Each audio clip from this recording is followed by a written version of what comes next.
नमस्कार। मैं वीके शास्त्री अपने चैनल के माध्यम से आप सभी दर्शकों का बहुत बहुत स्वागत करता हूँ। शुक्र का प्रेम, मंगल का बल, 100 गुना बलशाली होंगे मंगल। जी हाँ, ग्रहों के सेनापति मंगल जो आपके साहस, पराक्रम, शौर्य और ऊर्जा के कारक होते हैं, 3 अक्टूबर प्रातः 7:20 पर राशि परिवर्तन करके शुक्र की राशि तुला राशि में गोचर कर चुके हैं और 16 नवंबर तक तुला राशि में ही गोचर करेंगे। उसके बाद राशि परिवर्तन करके स्वराशि वृश्चिक राशि में गोचर करेंगे। पूरे 44 दिन तक मंगल होंगे महाबलशाली। कैसे? जरा सोचिए। जीवन के सफ़र में अगर आपको एक सच्चा मित्र मिल जाए, और मित्र भी कैसा, ग्रहों के राजा सूर्य के जैसा, तो कैसे नहीं बढ़ेगा आपका बल। जीवन में आने वाली हर समस्या को सुलझाने के लिए, सही रास्ता दिखाने के लिए एक गुरु मिल जाए, और गुरु भी कैसा, देवगुरु बृहस्पति के जैसा, तो आपका बल तो 100 गुना बढ़ेगा ही। मंगल के साथ यही होने जा रहा है। 3 अक्टूबर को मंगल तुला राशि में गोचर करेंगे और 18 अक्टूबर को सूर्य भी तुला राशि में आ जाएंगे। और यहाँ पर सूर्य का बल मंगल को प्राप्त होगा। केतु का गोचर पहले से ही तुला राशि में है, और केतु मंगल जैसा ही कार्य करते हैं। और केतु अगर कुंडली में अच्छे हुए तो व्यक्ति को बुलंदियों पर पहुंचा देते हैं, क्योंकि केतु का अर्थ ही होता है बुलंदी या ऊंचाई। तुला राशि में गोचर करते हुए मंगल पर देवगुरु बृहस्पति की दिव्य दृष्टि का प्रभाव रहेगा। और सबसे बड़ी बात, शुक्र मंगल में 3-11 का संबंध बनेगा। मंगल से लाभ स्थान पर होंगे शुक्र 3 नवंबर तक, और इस तरह मंगल को सूर्य, गुरु, शुक्र तीनों का बल प्राप्त होगा। और महाबलशाली होकर मंगल आपके जीवन में उन्नति, लाभ, धन और मान सम्मान लेकर आने वाले हैं। तो मंगल के इस राशि परिवर्तन का वृषभ राशि के जातकों के जीवन पर क्या प्रभाव पड़ेगा, इसी का विश्लेषण करेंगे इस वीडियो में। यह विश्लेषण आपकी चंद्र राशि के आधार पर किया जा रहा है, और वीडियो के अंत में मैं आपको मंगल के भी उपाय बताऊंगा और केतु के भी उपाय बताऊंगा। तो ये है वृषभ राशि के जातकों की कुंडली। आपके लग्न के स्वामी हैं दैत्य गुरु शुक्र, और शुक्र का गोचर कुंडली के चौथे भाव में है। शुक्र भौतिक सुख सुविधाओं के कारक होते हैं, और चतुर्थ भाव भौतिक सुख सुविधाओं का होता है। तो शुक्र का चौथे भाव में गोचर, लग्न के स्वामी होकर के गोचर करना आपके लिए भौतिक सुख सुविधाओं को बढ़ाने वाला होगा। मंगल का गोचर शुक्र की ही राशि में कुंडली के छठे भाव में हो रहा है, और मंगल के साथ केतु का भी गोचर है। 18 अक्टूबर को सूर्य का भी गोचर छठे भाव में हो जाएगा, और देवगुरु की दिव्य दृष्टि सूर्य, मंगल और केतु तीनों पर पड़ेगी। छठे भाव में मंगल का गोचर अत्यंत शुभ होता है। मंगल आपकी कुंडली को नैसर्गिक बल प्रदान करते हैं। यहाँ पर मंगल आपकी शारीरिक क्षमता को मजबूत करेंगे, रोगों से लड़ने की शक्ति प्रदान करेंगे, और आपका उत्तम स्वास्थ्य बहुत ही अच्छा होगा। मंगल आपको ऊर्जावान बनाएंगे, एक्टिव बनाएंगे, और कार्य क्षेत्र में आप आगे बढ़ेंगे। कुंडली का जो छठा भाव है, ये नौकरी का होता है, ये सर्विस सेक्टर का होता है, ये कंपटीशंस का होता है। छठे भाव में सूर्य और मंगल जैसे ग्रह का गोचर और गुरु की दृष्टि का पड़ना गुरु क्या है? गुरु है ज्ञान। सूर्य क्या है? सूर्य आपका आत्मबल है, सूर्य आत्मविश्वास है, सूर्य तेज है, प्रकाश है। और मंगल तो पराक्रम साहस के कारक है ही हैं। तीन तीन ग्रह जब कुंडली के छठे भाव में गोचर करेंगे और गुरु की दृष्टि पड़ेगी और आपकी राशि वृषभ राशि है और आप कॉम्पिटिटिव एग्जाम्स की तैयारी कर रहे हैं, सरकारी नौकरी की तैयारी कर रहे हैं, तो कैसे नहीं मिलेगी सफलता। गवर्नमेंट जॉब की तलाश कर रहे छात्रों के लिए तो सूर्य मंगल का केतु का ये गोचर और गुरु की दृष्टि का परिणाम विशेष सफलता का योग लेकर के आ रहा है। और सबसे बड़ी बात, मंगल जो हैं ये आपके अंदर किसी भी प्रतियोगिता को फाइट करने का जज्बा पैदा करते हैं। ख़ास करके अगर आप गेम्स और स्पोर्ट से जुड़े हुए हैं और आप वृषभ राशि के हैं, तो ये जो समय है 3 अक्टूबर से 16 नवंबर, ये गेम्स और स्पोर्ट्स के क्षेत्र में कई मेडल जीतने का योग लेकर के आ रहा है। सूर्य मंगल की दृष्टि कुंडली के 12वें भाव पर है। मंगल मेडिकल और सर्जरी के कारक होते हैं। मेडिकल और सर्जरी के क्षेत्र में आप विदेश जा सकते हैं, उच्च शिक्षा के लिए जा सकते हैं, या फिर एज ए प्रैक्टिशनर आप विदेश जा सकते हैं। सूर्य की दृष्टि पड़ने के कारण आप विदेश में किसी प्रशासनिक पद पर, मैनेजमेंट के पद पर, किसी अच्छी कंपनी में आपको जॉब मिल सकता है। छठे भाव में मंगल के अंदर राजा बनाने की शक्ति होती है, उच्च पद दिलाने के कारक होते हैं। और ऐसे जातक जिनकी कुंडली के छठे भाव में मंगल का गोचर होता है, वो व्यापार से ज़्यादा नौकरी को प्रेफर करते हैं। मंगल यहाँ पर आपको कर्ज मुक्त जीवन प्रदान करेंगे। और साथ ही साथ मंगल और शुक्र में 3-11 का संबंध बन रहा है।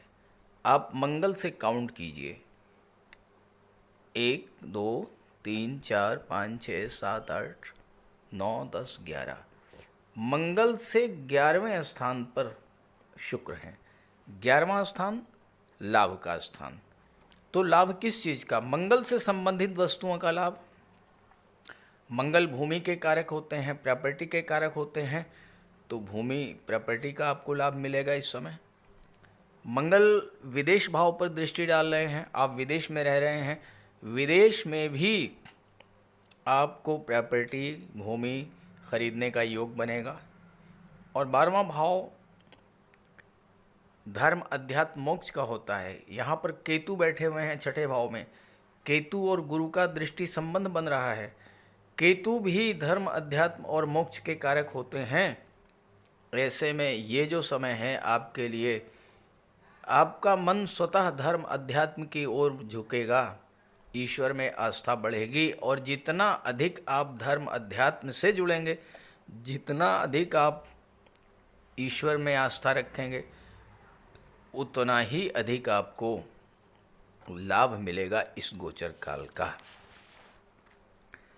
कुंडली के अष्टम के स्वामी होकर के मंगल छठे भाव में गोचर कर रहे हैं और विदेश भाव के भी स्वामी हैं। अब जो ये सप्तम भाव होता है, ये दाम्पत्य सुखों का होता है, विवाह का होता है। दाम्पत्य जीवन में किसी तरह की विघ्न बाधाएं, समस्याएं, उनके निराकरण के लिए मंगल छठे भाव में गोचर कर रहे हैं। देखिए, मैंने बताया है कि शुक्र और मंगल में जब भी संबंध बनता है तो मेल फीमेल के बीच आकर्षण बढ़ जाता है। क्योंकि मंगल मेल प्लेनेट हैं, शुक्र फीमेल प्लेनेट हैं, शुक्र से मंगल को लाभ हो रहा है। तो इस समय आपको दाम्पत्य जीवन साथी से लाभ की प्राप्ति होगी। 7वें भाव में मंगल की सबसे बड़ी ताकत होती है आपका विश्वास, आपका प्रेम। मंगल रिलेशंस को बहुत मजबूत करते हैं, लंबे समय तक चलने वाले रिश्ते, और बहुत अधिक विश्वास रखते हैं अपने जीवन साथी पर। जीवन साथी के प्रति भरोसेमंद होते हैं, वफादार होते हैं। लेकिन अगर भरोसा टूटता है तो फिर यही मंगल अत्यंत उग्र हो जाते हैं। आपके अंदर क्रोध, आवेश बहुत अधिक बढ़ जाता है और क्रोध में कोई बड़ी घटना भी घटित हो सकती है। मंगल के प्रभाव से ऐसे जातक हर बात अपने जीवन साथी से शेयर करते हैं। हालांकि अगर मंगल खराब हुए तो अष्टम भाव में, 7वें भाव में भौतिक वैवाहिक सुखों में कमी लाते हैं, रिश्तों में निराशा की स्थिति पैदा कर देते हैं।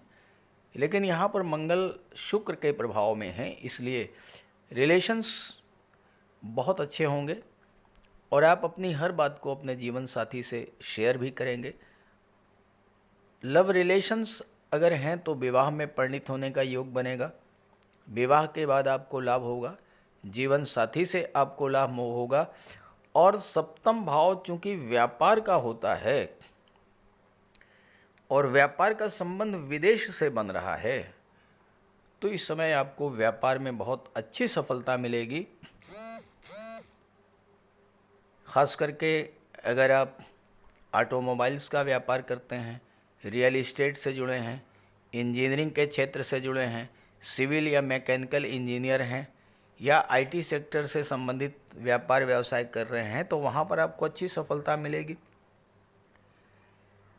व्यापार की दृष्टि से मंगल का गोचर आपके अंदर रिस्क लेने की क्षमता को बढ़ाएगा और व्यापार में नो रिस्क नो गेन। और मंगल क्या है? मंगल सेना को रिप्रेजेंट करते हैं, रक्षा बलों को, चूँकि मंगल रक्षक हैं, रक्षा करते हैं, तो डिफेंस को, रक्षा बलों को रिप्रेजेंट करते हैं, मेडिकल और सर्जरी को शो करते हैं। तो ऐसे जातक जिनका सेना से संबंधित चीज़ों का व्यापार व्यवसाय है, मेडिकल के क्षेत्र से संबंधित चीज़ों का व्यापार व्यवसाय है, सर्जरी से रिलेटेड इक्विपमेंट्स का व्यापार करते हैं, विस्फोटक सामग्रियां हैं, अस्त्र शस्त्र का व्यापार करते हैं, युद्ध सामग्री का व्यापार करते हैं, या जो लोग ऑर्डिनेंस फैक्ट्री से जुड़े हुए हैं, इन सभी के लिए मंगल का ये गोचर, चूँकि 6ठे भाव में गोचर कर रहे हैं, हर तरह की कंपटीशंस को आप बीट करके आगे निकलेंगे। व्यापार के क्षेत्र में कैसी भी कंपटीशन हो, कैसी भी प्रतियोगिता हो, सूर्य और मंगल जब दोनों आपके 6ठे भाव में गोचर करेंगे तो व्यापार व्यवसाय को आप बुलंदियों पर ले जाएंगे, विदेश तक अपने व्यापार व्यवसाय का विस्तार करेंगे और अपने व्यापार व्यवसाय से आपको इस समय विशेष लाभ प्राप्त होगा। मंगल 12वें भाव के स्वामी हैं। खर्चे बढ़ेंगे, लेकिन ये जो खर्चे हैं ये किसी निवेश के रूप में होंगे। आप प्रॉपर्टी में निवेश कर सकते हैं, या कोई बैंक एफडी है, या कुछ किसी इस तरह का। और मंगल के बारे में मैंने बताया कि 6ठे भाव में कर्ज मुक्त जीवन प्रदान करते हैं, तो कर्ज तो नहीं होगा। और विदेश से आपको धन भी प्राप्त कराएंगे, विदेश में आप प्रॉपर्टी भी बना सकते हैं। लेकिन मंगल अगर ख़राब हुए तो थोड़ा सा आपको फिजूल खर्ची पर ध्यान रखना होगा, पैसे को कैसे बचाया जाए ये सोचना होगा। मेडिकल और सर्जरी के क्षेत्र से आपको धन की प्राप्ति हो जाएगी, विदेशों में आप भ्रमण करेंगे, स्वभाव से आप बहुत जिद्दी होंगे और अगर आपने अपनी शक्ति, अपनी ऊर्जा का नाश झगड़े फसाद में किया, कोर्ट कचहरी में किया, तो फिर आपके लिए ये मंगल अच्छे नहीं होंगे। तो इस बात का आपको ही ध्यान रखना है। वाणी पर नियंत्रण किसी और को नहीं रखना है, आपको ही रखना है। आपके मंगल छठे भाव में हैं, 12वें पर दृष्टि डाल रहे हैं और 12वें के स्वामी भी हैं, और 12वां भाव कोर्ट कचहरी का होता है, तो सावधान रहना है। वाणी पर नियंत्रण रखें, क्रोध पर नियंत्रण रखें, बात करने में शालीनता बरतें, मृदु स्वभाव रखें। हालांकि आपकी राशि के स्वामी शुक्र हैं, तो स्वभाव से आप अत्यंत विनम्र होंगे, इसमें कोई दो राय नहीं है। लेकिन वृषभ राशि के जातकों को अगर कोई छेड़ता है, कोई परेशान करता है, तो फिर ये उसे छोड़ते भी नहीं हैं। ये भी इनकी विशेषता होती है। फिर भी सावधान तो रहना ही है। अब ये चीज़ें तो तब हैं जब आपकी कुंडली में मंगल अच्छे हों। अब अगर मान लीजिए मंगल खराब हुए और केतु खराब हुए, तो फिर क्या करेंगे? मंगल जल्दबाजी के कारक होते हैं, आपकी ऊर्जा के कारक होते हैं, त्वरित निर्णय के कारक होते हैं। आवेश में, जल्दबाजी में कोई गलत निर्णय हो सकता है, रिस्क लेने की प्रवृत्ति बढ़ेगी और नुकसान हो सकता है आपको। केतु के साथ हैं, केतु अलगाव के कारक हैं, डिटैचमेंट के कारक हैं, विरक्ति के कारक हैं, रुकावट के कारक हैं। केतु अकेलेपन के कारक हैं, और 12वें भाव पर दोनों की दृष्टि पड़ रही है, जो कि अस्पताल का भाव है। तो मंगल और केतु खराब हुए तो स्वास्थ्य का विशेष ध्यान रखें, स्वास्थ्य खराब कर सकते हैं। चोट चपेट की घटनाएं हो सकती हैं, एक्सीडेंट की घटनाएं घट सकती हैं, और ऑपरेशन होना ही होता है अगर मंगल केतु खराब हैं और एक साथ कुंडली में गोचर कर रहे हैं। अगर आपका कोई ऑपरेशन होना है तो 30 अक्टूबर तक उसे टाल दीजिएगा, क्योंकि 30 अक्टूबर को केतु राशि परिवर्तन करके पंचम में आ जाएंगे, फिर कोई दिक्कत नहीं होगी। भूमि संबंधी विवाद उत्पन्न हो सकता है, संतान को लेकर चिंता बढ़ सकती है, मित्रों का सहयोग नहीं मिलेगा, अचानक से अशुभ घटनाएं घटित होंगी, कार्य क्षेत्र में आपको नीचा दिखाया जाएगा, पॉलिटिक्स होगी आपके विरुद्ध, ये सब चीज़ें हो सकती हैं। तो अपनी जन्म कुंडली को जरूर देखिएगा। अगर उसमें मंगल का अंश बल खराब हुआ है या मंगल खराब स्थिति में है, केतु खराब स्थिति में है, तो उपाय जरूर कर लीजिएगा। बात करते हैं उपायों पर। केतु का सबसे बड़ा उपाय है भगवान श्री गणेश जी की उपासना करना। बुधवार के दिन गणेश जी का पूजन करें, अथर्वा स्तोत्र का पाठ करें। सोमवार के दिन भगवान शिव की आराधना करें, रुद्र स्तोत्र का पाठ करें। काले रंग की गाय की सेवा करें। काले और सफ़ेद रंग के दो रंगे कुत्ते की सेवा करें, उसको भोजन दें और कौवे को भोजन दें।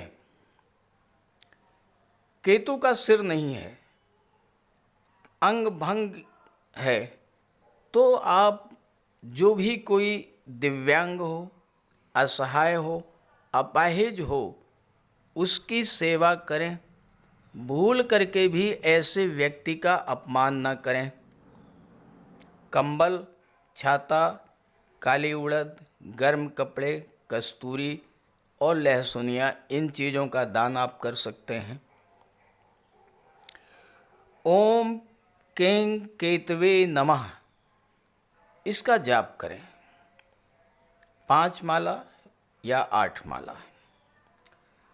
नौकरी नहीं मिल रही है या 48वें वर्ष में बहुत बड़ा अप डाउन हो गया है, तो मूली को 7 मूली पत्ते समेत अपने सिर से 7 बार उतार कर किसी गाय को खिला दें। 7 बुधवार आप ऐसा करें, केतु का शुभ फल मिलना शुरू हो जाएगा। इसके अलावा शनिवार के दिन एक पात्र में कुशा और दूर्वा दोनों एक साथ रख कर के पानी भर लें और शाम को पीपल की जड़ में डाल दें। 7 शनिवार ऐसा करने से राहु, केतु और शनि तीनों के शुभ फल मिलने शुरू हो जाएंगे। लहसुनिया धारण कर सकते हैं, लेकिन धारण तभी करें जब कुंडली में केतु अच्छे हों या न्यूट्रल हों, और किसी योग्य ज्योतिषी से परामर्श लेकर के। अगर केतु नेगेटिव है तो गोमती चक्र की अंगूठी धारण करें, फिरोजा भी आप धारण कर सकते हैं। तो ये सब उपाय करने से आपको केतु के अशुभ फलों से राहत मिलेगी। नमस्कार। मंगल का सबसे बड़ा उपाय है बजरंगबली की उपासना करना। आप बजरंगबली की उपासना कीजिए, बजरंगबली के मंदिर में जाइए, उनके चरणों का सिंदूर अपने मस्तक पर धारण कीजिए, साथ ही साथ हनुमान चालीसा का पाठ कीजिए, बजरंग बाण का पाठ कीजिए। मंगलवार के दिन अगर आप व्रत रख सकें तो मंगलवार का व्रत रखिए। साथ ही साथ हनुमान जी को चोला चढ़ाइए। मंगलवार के दिन स्नान करने के जल में लाल चंदन या लाल पुष्प डालकर स्नान करें। स्नान करने के बाद लाल रंग के वस्त्र धारण करें। अगर नहीं कर सकते हैं लाल रंग के वस्त्र धारण, तो कम से कम एक लाल रुमाल अपनी जेब में जरूर रखें। मंगलवार के दिन मंदिर में जाएं, बजरंगबली के लड्डू का भोग लगाएं और गरीबों में बांट दें। घर की दक्षिण पश्चिम दीवार पर उड़ते हुए हनुमान जी का चित्र लगाएं। साथ ही साथ गरीबों में लाल वस्त्र, मसूर, गुड़, लाल चंदन, मिठाई, लड्डू, बताशे, रेवड़ी ये सब बांटिए। मस्तक पर लाल चंदन का टीका लगाएं या हनुमान जी के चरणों का सिंदूर लगाएं। मंगलवार के दिन बंदरों को गुड़ और चना खिलाएं। बहते हुए जल में लाल पुष्प, तिल या गुड़ प्रवाहित करें और जेब में एक तांबे का सिक्का रखें। साथ ही साथ अगर आप मंगल के ये उपाय कर लेते हैं तो राहु भी नियंत्रित हो जाएंगे और शनि भी नियंत्रित हो जाएंगे, क्योंकि बजरंगबली की उपासना करने से राहु, मंगल और शनिदेव तीनों का ही उपाय हो जाता है। इसके अलावा एक चांदी की छोटी सी ठोस गोली चाहे आप जेब में रखें या चेन में पहन लें या ब्रेसलेट में लगा लें। अपने बैग में मोरपंख रखें और घर में भी मोरपंख लगा लें। मेन डोर पर, कार्यस्थल पर भी मोरपंख रखें, तो इससे राहु आपको परेशान नहीं कर पाएंगे। तो ये सब उपाय बहुत आसान हैं। सुंदरकांड का पाठ कीजिए, बजरंग बाण का पाठ कीजिए, हनुमान चालीसा का पाठ कीजिए। ऐसा कोई उपाय नहीं है जो आप नहीं कर सकते, और आप इन उपायों को कीजिए, फिर देखिए आपको कितना बड़ा लाभ मिलता है। नमस्कार।